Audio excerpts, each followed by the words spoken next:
യുക്രൈനെ പ്രതിസന്ധിയിലാക്കി റഷ്യയുടെ missile drone പ്രഹരം ശക്തമായി. തലസ്ഥാനമായ കീവിൽ 17 പേരുൾപ്പെടെ ആകെ 21 മരണമാണ് റിപ്പോർട്ട് ചെയ്തത്. 40-ലേറെ പേർക്ക് പരിക്കേറ്റു. പ്രമുഖ റീറ്റെയിൽ കമ്പനികളുടെ വെയർഹൌസുകളിലും ലോജിസ്റ്റിക് കേന്ദ്രങ്ങളിലുമായിരുന്നു ആക്രമണങ്ങളേറെയും. കീവിലെ ബ്രോവറിയിലുള്ള റെയിൽവേ സ്റ്റേഷനിലും മിസൈൽ പതിച്ചു. 3 ദശലക്ഷത്തിലധികം ജനങ്ങളുള്ള കീവിൽ 7 വ്യത്യസ്തയിടങ്ങളിലാണ് റഷ്യ മിസൈൽ പതിപ്പിച്ചത്. മണിക്കൂറുകളോളമാണ് തലസ്ഥാനത്ത് വ്യോമാക്രമണ മുന്നറിയിപ്പ് നീണ്ടുനിന്നത്. വിവിധ മേഖലകളിൽ നടന്ന ശക്തമായ ആക്രമണങ്ങളിൽ 7 സൈനിക കേന്ദ്രങ്ങൾ തകർക്കപ്പെട്ടു. നഗരമധ്യത്തിന് സമീപമുള്ള ഒരു വെയർഹൌസ് പൂർണ്ണമായും തകർത്തുവെന്നും അവശിഷ്ടങ്ങൾക്കിടയിൽ നിന്നും 2 പേരെ രക്ഷാപ്രവർത്തകർ പുറത്തെടുത്തുവെങ്കിലും ഇനിയും ആളുകൾ കുടുങ്ങിക്കിടക്കാൻ സാധ്യതയുണ്ടെന്നും മേയർ ടെലിഗ്രാമിലൂടെ അറിയിച്ചു. പരിക്കേറ്റവരിൽ ഒരു ആംബുലൻസ് ഡ്രൈവറും ഉൾപ്പെടുന്നുണ്ടെന്നും അദ്ദേഹം വ്യക്തമാക്കി. കീവിലും പരിസര പ്രദേശങ്ങളിലുമുള്ള ലോജിസ്റ്റിക് കേന്ദ്രങ്ങളും സപ്ലൈ ഹബ്ബുകളും ലക്ഷ്യമിട്ടാണ് ആക്രമണം നടത്തിയതെന്ന് റഷ്യൻ പ്രതിരോധ മന്ത്രാലയമാണ് വ്യക്തമാക്കിയത്. ഇവ സൈനിക ആവശ്യങ്ങൾക്കാണ്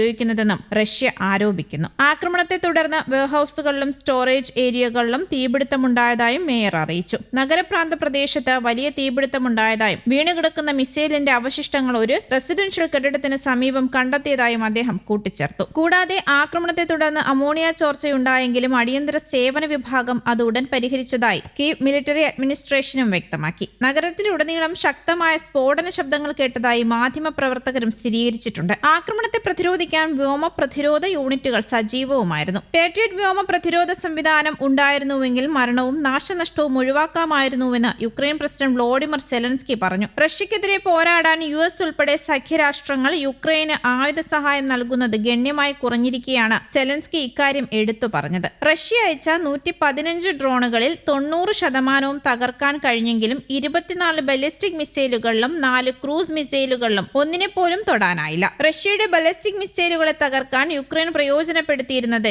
US നൽകുന്ന പേട്രിയറ്റ് പ്രതിരോധ സംവിധാനമായിരുന്നു. പേട്രിയറ്റ് സംവിധാനം US നിർത്തിവെച്ചിട്ട് മാസങ്ങളായി. USന്റെ പക്കലുള്ള പേട്രിയറ്റുകളെല്ലാം ഇപ്പോൾ പോകുന്നത് ഗൾഫിലെ സേനാ താവളങ്ങളിലേക്കും സഖ്യരാജ്യങ്ങളിലേക്കുമാണ്. ഇറാനുമായുള്ള പോരാട്ടത്തിൽ ഉപയോഗിക്കാനാണിത്. യുക്രൈനിലെ വിവിധ കമ്പനികളുടെ വെയർഹൌസുകളിൽ യുദ്ധാവശ്യങ്ങൾക്കുള്ള സാമഗ്രികൾ കൈകാര്യം ചെയ്യുന്നുണ്ടെന്ന് ആരോപിച്ചായിരുന്നു റഷ്യയുടെ ആക്രമണം. എപ്പിസെന്റർ, സിൽപോ, റോസെറ്റ്ക തുടങ്ങിയ കമ്പനികളാണ് റഷ്യൻ ആക്രമണത്തിന് ഇരകളായത്. ചൊവ്വാഴ്ച രാവിലെ മോസ്കോ മേഖലയിൽ യുക്രൈൻ നടത്തിയ ഡ്രോൺ ആക്രമണത്തിൽ റഷ്യൻ ഇ-കൊമേഴ്സ് ഭീമനായ വൈൽഡ് ബെറീസിന്റെ ഡിപ്പോകൾ ലക്ഷ്യമിട്ടിരുന്നു. ഈ ആക്രമണത്തിൽ 5 പേർ കൊല്ലപ്പെടുകയും 10 പേർക്ക് പരിക്കേൽക്കുകയും ചെയ്തു. എങ്കിലും മോസ്കോയിലേക്ക് വന്ന കുറഞ്ഞത് 10 ഡ്രോണുകളെങ്കിലും റഷ്യൻ വ്യോമ പ്രതിരോധ സംവിധാനം തടഞ്ഞു നശിപ്പിച്ചതായി മോസ്കോ മേയർ ബുധനാഴ്ച വ്യക്തമാക്കുകയും ചെയ്തു. അതേസമയം മാപ്പു പറഞ്ഞതിന് പിന്നാലെ യുക്രൈന് നേരെ നടത്താനിരുന്ന ആക്രമണങ്ങളിൽ നിന്നും ഇറാൻ പിൻവാങ്ങിയതായി ഉന്നത ഇറാനിയൻ സൈനിക ഉദ്യോഗസ്ഥൻ വ്യക്തമാക്കി. പരമോന്നത നേതാവ് ആയത്തുള്ള അലി ഖമനേയിയുടെ മുതിർന്ന സൈനിക ഉപദേഷ്ടാവായിരുന്ന മുഹസിൻ റസായിയാണ് ഇക്കാര്യം വെളിപ്പെടുത്തിയത്. കഴിഞ്ഞ ജൂലൈ 25-ന് കാസ്പിയൻ കടലിൽ വെച്ച് ഇറാനിയൻ വാണിജ്യ കപ്പലിന് നേരെ യുക്രൈൻ നടത്തിയ ആക്രമണത്തിൽ ഒരു ജീവനക്കാരൻ കൊല്ലപ്പെടുകയും കപ്പലിന് നാശനഷ്ടങ്ങൾ സംഭവിക്കുകയും ചെയ്തിരുന്നു. ഈ സംഭവത്തെ തുടർന്ന് യുക്രൈനെതിരെ ശക്തമായ തിരിച്ചടി നൽകാൻ ഇറാൻ സൈന്യം പദ്ധതിയിടുകയും 3 പ്രധാന കേന്ദ്രങ്ങൾ ലക്ഷ്യമിട്ടുള്ള ആക്രമണത്തിനായുള്ള എല്ലാ ഒരുക്കങ്ങളും പൂർത്തിയാക്കുകയും ചെയ്തിരുന്നുവെന്ന് റസായി വെളിപ്പെടുത്തി. എന്നാൽ യുക്രൈൻ അധികൃതർ ഈ സംഭവത്തിൽ ഖേദം പ്രകടിപ്പിക്കുകയും മാപ്പ് അപേക്ഷിക്കുകയും ചെയ്തതിനെ തുടർന്നാണ് പദ്ധതി മാറ്റിവെക്കാൻ തീരുമാനിച്ചതെന്ന് അദ്ദേഹം കൂട്ടിച്ചേർത്തു. News desk, Kerala Kaumudi.